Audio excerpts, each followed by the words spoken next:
Muy bien, a continuación vamos a realizar la resolución de un primer ejemplo de reducción de ángulos al primer cuadrante, donde tenemos el siguiente enunciado.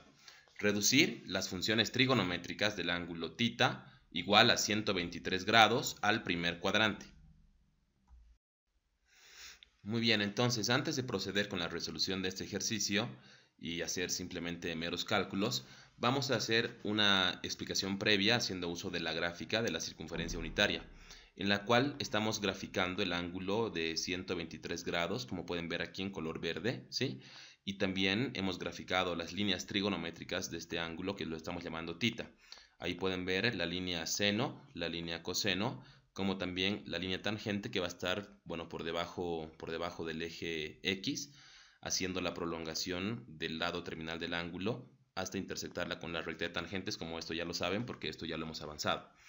Entonces, queremos encontrar el valor de este ángulo alfa para poder reducir las funciones trigonométricas del ángulo θ.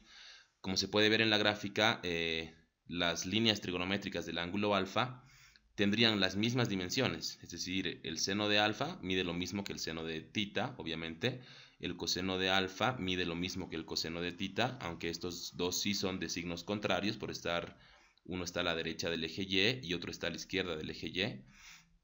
Y también la tangente del ángulo alfa tiene la misma dimensión que la tangente del ángulo θ, pero también son de signos contrarios, puesto que una está por encima del eje X y la otra está por debajo del eje X. Te hago recuerdo que para graficar las líneas tangente tenías que prolongar los lados terminales de los ángulos, que lo estoy haciendo aquí ahora, hasta intersectar con esta recta de cotangentes que ya está graficada, y desde la intersección hasta el eje X vendría a ser la línea tangente. Entonces, en este caso, en este color medio rosado, tenemos la tangente del ángulo alfa, que se puede ver que es positiva, y hacia abajo podemos ver la tangente del ángulo θ, prolongando este lado terminal del ángulo θ hasta intersectarlo con la recta de tangentes, y se puede ver que esta línea está por debajo del eje X, por lo tanto es negativa. Ambos segmentos miden lo mismo, pero son de signos contrarios. Muy bien, procedamos ahora entonces con la resolución del ejercicio. Como primer paso, lo que tenemos que hacer, y siempre vamos a hacer, es identificar el cuadrante al que pertenece el ángulo θ.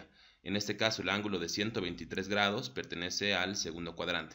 Como tú sabes, los ángulos del segundo cuadrante son aquellos que se encuentran en el intervalo de 90 a 180 grados. Entonces, este ángulo pertenece al segundo cuadrante. ¿Para qué hago esto? Para saber qué fórmulas son las que voy a utilizar para calcular el ángulo alfa del primer cuadrante. Entonces, una vez identificado el caso, es decir, el cuadrante al cual pertenece el ángulo, procedemos a calcular el ángulo alfa del primer cuadrante. Entonces, tenemos esta fórmula, que es la fórmula que yo debo utilizar cuando el ángulo θ pertenece al segundo cuadrante, que sería 180 grados menos θ. Entonces, simplemente reemplazo aquí el valor de θ, que sería 123 grados, y tengo que el valor alfa, el ángulo del primer cuadrante, sería 57 grados. Entonces con esto ya puedo utilizar estas fórmulas como tercer y paso final. Entonces reducimos las funciones trigonométricas al primer cuadrante. El seno del ángulo θ es igual al seno del ángulo alfa, que es 180 menos θ, y simplemente vamos reemplazando aquí el valor que ya hemos calculado, que sería 57 grados.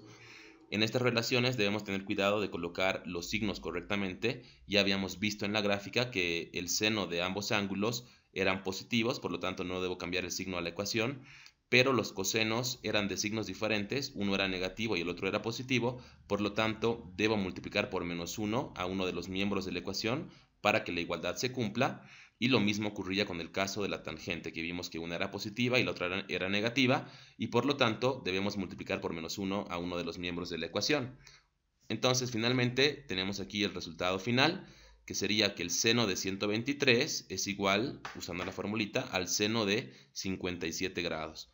El coseno de 123 es igual a menos el coseno de 57 grados, y la tangente de 123 grados es igual a menos la tangente de 57 grados, y todo esto puedes verificarlo en tu calculadora.